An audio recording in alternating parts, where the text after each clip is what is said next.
ابھی کسی غریب کا مذاق مت اڑائیں۔ کچھ سال پہلے کی بات ہے، ایک بڑے شہر کے ایک شاندار دفتر کے باہر ایک غریب بوڑھا آدمی روز بیٹھتا تھا۔ اسی دفتر کا ایک بڑا مینیجر، جس کے پاس گاڑی تھی، پیسہ تھا اور بڑا عہدہ تھا، وہ روزانہ اس غریب بوڑھے کا مذاق اڑایا کرتا تھا۔ وہ اس کے پرانے کپڑوں پر ہنستا، اس کی مجبوریوں کو اس کے کمزوری سمجھتا اور کبھی اسے انسان کی نظر سے نہیں دیکھتا تھا۔ وہ مغرور شخص سمجھتا تھا کہ یہ دولت، یہ گاڑی، یہ عیش و عشرت ہمیشہ اس کے پاس رہے گی، لیکن وقت بڑا بے رحم ہے۔ وقت نے ایسا پلٹا کھایا کہ چند سال بعد مارکیٹ ڈوب گئی، اس شخص کا کاروبار ختم ہو گیا، بینک کا سارا بیلنس چلا گیا اور وہ خود ایک روپے کا محتاج ہو گیا۔ ایک دن وہ نوکری کی تلاش میں اسی سڑک پر در بدر پھر رہا تھا جہاں وہ بوڑھا بیٹھتا تھا۔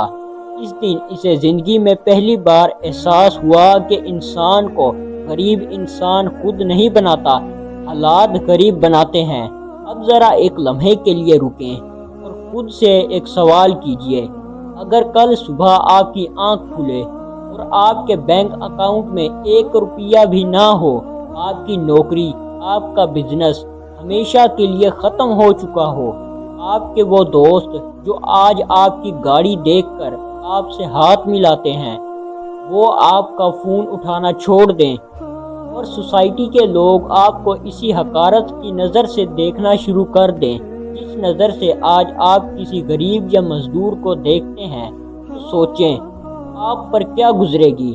حقیقت یہ ہے کہ دنیا میں 2 قسم کے لوگ ہوتے ہیں، ایک وہ جو اپنی عارضی دولت پر فخر کرتے ہیں، اور دوسرے وہ جو ہر انسان کی عزت کرتے ہیں، چاہے اس کی جیب میں 1 روپے ہو یا 1 کروڑ۔ آج آخر تک اس ویڈیو کو ضرور دیکھیے گا، کیونکہ آج آپ کی ایک ایسی کڑوی حقیقت جاننے والے ہیں جو شاید آپ کی سوچ کو ہمیشہ کے لیے بدل دے گی، اور ممکن ہے کہ آج کے بعد آپ کبھی کسی مجبور انسان کو کمتر نہ سمجھیں۔ افسوس کی بات ہے کہ آج ہمارے معاشرے میں کسی انسان کی عزت اس کے اخلاق یا کردار سے نہیں کی جاتی۔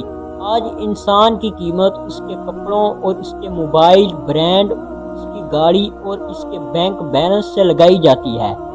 اگر کسی کے کپڑے سادہ یا پرانے ہوں تو لوگ محفل میں اسے کونے کی سیٹ پر بٹھاتے ہیں۔ اگر کوئی سڑک پر پسینہ بہاتا ہو، مزدور ہو، تو اسے حقارت کی نگاہ سے دیکھا جاتا ہے، جیسے اس نے کوئی جرم کر دیا ہو، اور اگر کوئی غریب اپنے حق کے لیے بات کرے، اس کا مذاق اڑانا جیسے ایک فیشن بن چکا ہے۔ لیکن ہم یہ کیوں بھول جاتے ہیں کہ غربت کوئی جرم نہیں ہے، بلکہ یہ زندگی کی ایک آزمائش ہے، اور آزمائش کا اصول یہ ہے کہ یہ کبھی بھی کسی کے بھی دروازے پر دستک دے سکتی ہے۔ جو پیسہ آج آپ کی جیب میں ہے وہ کل کسی اور کی جیب میں بھی ہوگا۔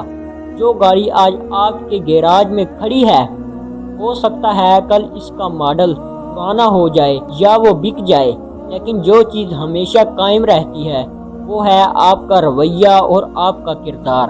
سچ تو یہ ہے کہ دنیا میں سب سے بڑی بے وقوفی کسی انسان کی غربت کا مذاق اڑانا ہے۔ غربت انسان کی ذات کا حصہ نہیں ہوتی، یہ صرف ایک عارضی حالت ہے، اور حالت بدلتے دیر نہیں لگتی۔ آج جس شخص کے پاس سادہ کپڑے ہیں، جس کے جوتے ٹوٹے ہوئے ہیں، ممکن ہے کل وہ اپنی محنت اور اللہ کے فضل سے آپ سے زیادہ کامیاب پوزیشن پر بیٹھا ہو، اور آج جسے اپنی دولت، اپنے خاندان، پس منظر یا اپنی نوکری پر بہت زیادہ غرور ہے، ممکن ہے کل وہی شخص دوسروں کے سامنے ہاتھ پھیلانے پر مجبور ہو جائے۔ اسی لیے جو لوگ زندگی کو گہرائی سے سمجھتے ہیں، وہ کبھی کسی انسان کی حیثیت اس کی جیب دیکھ کر نہیں ناپتے، وہ انسان کو اس کے دل اور اس کی نیت سے پہچانتے ہیں۔ ایسا تو ہاتھ کی میل ہے، آج ہے کل نہیں، مگر ایک اچھا اور مخلص کردار ہر کسی کے نصیب میں نہیں ہوتا۔ جاتے جاتے آپ کو ایک چھوٹا سا مشورہ دینا چاہتا ہوں، جسے اگر آپ اپنی زندگی کا حصہ بنا لیں تو آپ کی دنیا اور آخرت دونوں بدل جائیں گی۔ جب بھی آپ گلی میں کسی ریڑھی والے کو دیکھیں، کسی چوکیدار کو دیکھیں یا کسی صفائی کرنے والے کو دیکھیں، اس سے بدتمیزی سے بات مت کریں، اسے یہ احساس مت دلائیں کہ وہ آپ سے چھوٹا ہے۔ یاد رکھیں وہ اپنی حلال روزی کما رہا ہے، وہ کسی کے آگے بھیک نہیں مانگ رہا۔ اس کی مجبوری کا احترام کریں، اسے ایک مسکراہٹ دیں، اسے عزت سے السلام علیکم کہیں، کیونکہ آپ کی دی ہوئی وہ تھوڑی سی عزت اس کا پورا دن خوبصورت بنا سکتی ہے۔ کبھی یہ مت بھولیں کہ زندگی ایک گول دائرہ ہے، جو آپ آج دوسروں کو دیں گے، چاہے وہ عزت ہو یا حقارت، وقت گھوم کر وہی چیز آپ کو کے پاس واپس لے کر آئے گا۔ اگر آج کی اس ویڈیو نے آپ کے دل کو چھوا ہو اور آپ کو لگا ہو کہ یہ بات سچ ہے، تو اس ویڈیو کو اپنے دوستوں اور فیملی کے ساتھ ضرور شیئر کریں۔ کمنٹ سیکشن میں مجھے ضرور بتائیں کیا آپ نے بھی کبھی معاشرے میں کسی غریب کے ساتھ ایسا سلوک ہوتے دیکھا ہے؟ چینل کو سبسکرائب کرنا مت بھولیں تاکہ ہم ایسی ہی دل چھو لینے والی اور سچی ویڈیوز آپ کے لیے لاتے رہیں۔ اپنا اور اپنے ارد گرد کے لوگوں کا بہت خیال رکھیں۔